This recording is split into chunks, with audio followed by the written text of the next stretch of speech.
Now, was wrestling something you watched as a kid growing up before you No, got into it, I didn't or? start watching wrestling until I was 17 years old. I knew about it. I knew who Dusty Rhodes was because everybody knew who Dusty Rhodes was in Florida. And and I had a friend in high school that loved wrestling. I remember that, Dana. And I didn't really watch it till I was 17. I saw the Freebirds on TV and fell in love with it. And I was like, that's what I want to do. That's what I want to do. Because I didn't know what I wanted to do with my life. You know, you're 17 years old. You don't know what you want. And I said, that's what I want to do. Right from then and there. Okay, so Yeah.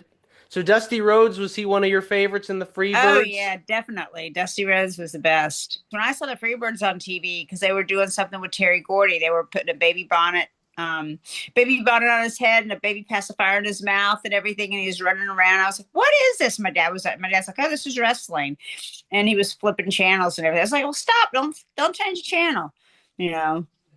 When you're a So. kid or when you're first starting watching, a lot of times I know people will like to cheer the good guys, boo the bad Oh guy. yeah, oh yeah. I was total fan Missy. I was so fangirl. Loved the baby faces, but but Michael was a heel, but I still loved him anyway.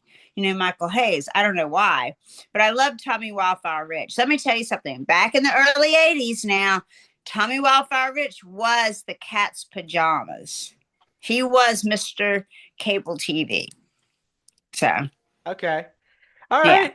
Now, do you recall your first memory of reaching out or contacting the promoters about possibly getting involved with a No, company? I mean, I was dating Hollywood John Tatum, and that's how I kind of got involved in it. I had sent some stuff, some pictures to George Scott, the booker in WWE, and they called me. And then when John told David Manning told no, he told Rick Hazard, who told David Manning that WWE had called. So they were like, "Oh, we better hire her." So he's like, "Hey, do you want to be a valet?" I was like, "Yeah, I do." So that's how it all started. And so I started out with Johnny Tatum in World Class Wrestling in '85. This is my 40th anniversary year, and I have an action figure coming out this year too. Wow, happy anniversary. That's Yeah, very thank you. exciting. Yeah, September will be 40 years for me. Wow. I So know. now starting out, because you're not a wrestler, you're a manager. Hmm. Talk to me about your first experience walking through that behind the curtain, Oh my coming God. out Well, through the I went crowd. out. They told me to go out there and I had to hit sunshine with my purse, and I fell. I slipped because it was beer all over the place and I slipped and I fell, but I fell when I hit her. And it was funny. I was like appalled, but it was okay. It worked out okay and everything was okay.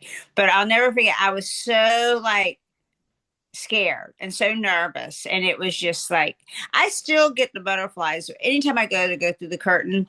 It doesn't matter if there's 10 people out there or 100,000 people out there.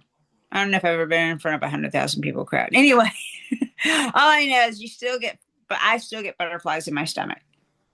What pieces of advice were you given starting out by uh, your trainers or people that were working with you at the time? If this was world class, anybody backstage give you some advice or guidance to Well, get I you mean, started? Ken Mantell would give me ideas of stuff to do. But no, me and Johnny would be riding down the road and we'd come up with ideas and do things like that. It was mostly Hollywood John Tatum. And then when I got to UWF, it was Michael Hayes, as a matter of fact. Michael Hmm. Hayes helped me a lot too in doing things.